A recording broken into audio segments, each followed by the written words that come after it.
కూతురు దగ్గరికి అమ్మ నాన్న వస్తున్నారంటే ఖాళీ చేతులతో అస్సలు రారు.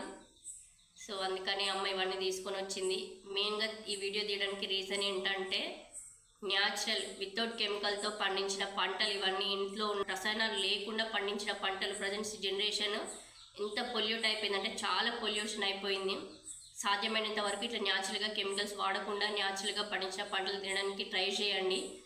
వంకాయలు కానీ, బీరకాయలు కానీ, బెండకాయలు కానీ, కొత్తిమీర, అలసంద, అసలు ఈ కర్రీ వండుకొని తింటే ఏ రెస్టారెంట్కైనా ఎంత మంచి షెఫ్ అన్నా కూడా ఈ కర్రీలో వచ్చిన టేస్ట్ మాత్రం ఎందులో రాదు. నేనైతే రాసిస్తాను. ప్రజెంట్ సొసైటీలో కావాల్సింది మెయిన్గా ఆరోగ్యం, జనాలకు కావాల్సింది ఆరోగ్య సంపద.